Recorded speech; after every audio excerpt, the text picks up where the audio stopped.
주님께서 여러분과 함께 마르코가 전한 거룩한 복음입니다.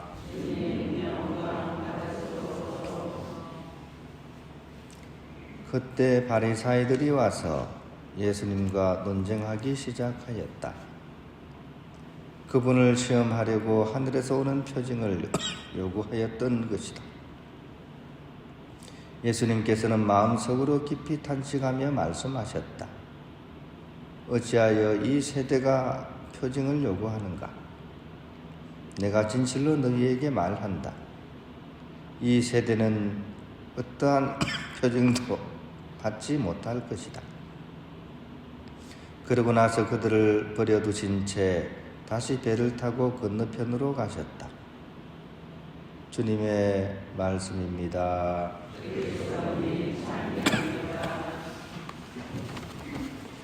평안을 빕니다. 인간에게 있어서 농사를 짓는 것은 어떻게 보면 가장 획기적인 발명이고 발견이었습니다. 바로 이 농사 짓는 것 덕분에 인간들은 수렵생활, 즉 이렇게 동물을 찾아서 돌아다니는 그런 수렵생활을 하지 않고 정착생활을 할 수가 있게 되었습니다. 즉 이 농사법 때문에 문명이 시작될 수 있었던 거죠. 모든 인류 문명 축복의 그 근원이 농사 짓는 거였다고 할 수 있습니다.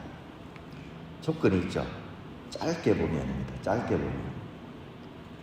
긴 안목으로 보면 과연 이것이 정답일까 하는 생각을 해볼 수 있어요. 글쎄요입니다. 왜냐하면 농사라는 것은 한 종류의 농작물을 집약농법으로 이렇게 길러내는 거기 때문입니다. 그래서 한 번에 많은 양의 그런 곡물을 거둘 수 있는 장점이 있지만 반대로 단점은 병충해에 아주 취약합니다. 그래서 한 번 뭐가 번지면 거기 있는 모든 것들이 이제 걷잡을 수 없게 번져가지고 다 이렇게 죽기 때문입니다. 예를 들어서 벼멸구가 병이 들었다. 그러면 거기 있는 벼들은 거의 다 절단이 나는 거죠. 그죠? 더 심각한 것은 그렇게 농사를 짓기 때문에 유전적인 다양성이 고갈이 됩니다. 그러니까 이것도 저것도 막 다양하게 자라나야지 건강해지는데 하나만 집중적으로 이렇게 하게 될 경우에 이 집단 전체에 이렇게 나중에 그 피해가 나타나게 됩니다. 즉 하나 문제가 생기면 싹 다 없어지는 거죠.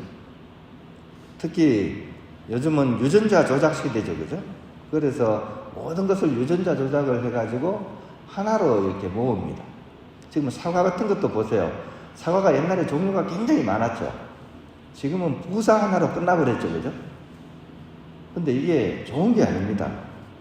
이렇게 되면 하나 문제가 생기면 이 사과라는 종 자체가 없어지는 거죠. 즉 유전적인 그런 다양성이 필요한데 획일적인 유전자만 남게 되는 거죠. 이거는 큰 재앙이 될 수가 있습니다.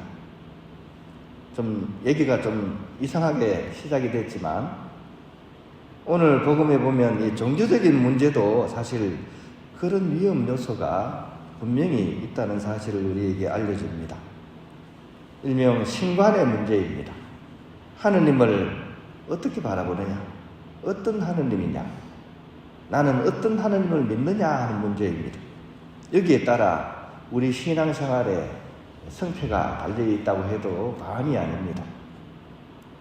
바리사이와 율법학자들은 이런 하느님을 가지고 있었죠. 율법이 기준이 됩니다. 즉 율법을 지키느냐 마느냐에 따라 상을 주시고 또 그것을 지키지 못하는 사람들, 이런 사람들은 한마디로 병자들입니다.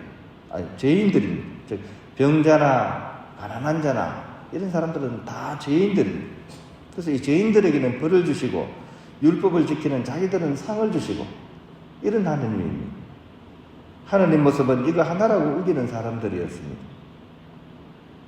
이것을 보시고 예수님께서는 이 정수리에 침을 딱 놓으십니다. 정문일침 그러죠, 그죠? 사람이 막 죽어갈 때 맨 마지막에 하는 게 뭡니까? 침을 가지고 정수리를 딱 찍어버립니다. 예수님은 바로 그 반대의 모습을 보여주고 있는 거죠. 오히려 그 사람들이 죄인이라고 생각하는 사람들을 찾아다니시고 그들에게 다가가서 하느님 나라를 알려주시는 반대의 모습을 통해서 하느님을 좁은 상자에 가두지 마라. 하느님은 무소부재이시다.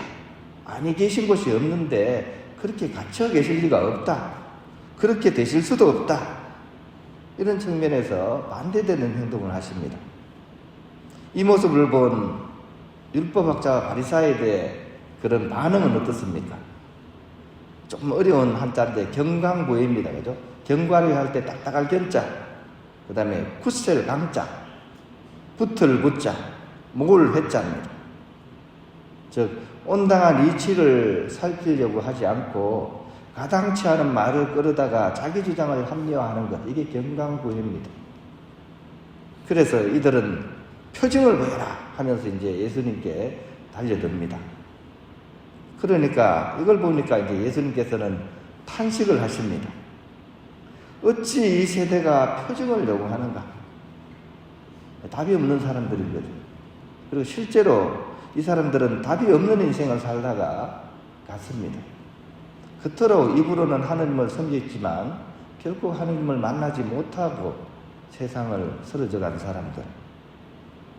오늘 복음은 그런 점에 있어서 타산지석의 복음입니다. 우리는 이 전철을 밟지 말자는 것입니다. 바로 예수님께서 바로 표징 그 자체이시기 때문입니다. 표징을 보여라. 예수님이 표징인데 당신 자신을 낮추시고 십자가에 달려서 돌아가시기까지 하느님께 순종하시면서 사람들을 사랑하신, 즉 하느님은 사랑이시다 하는 이 대전제의 표징인 예수 그리스도, 우리는 결코 이분을 놓쳐서는 안 됩니다.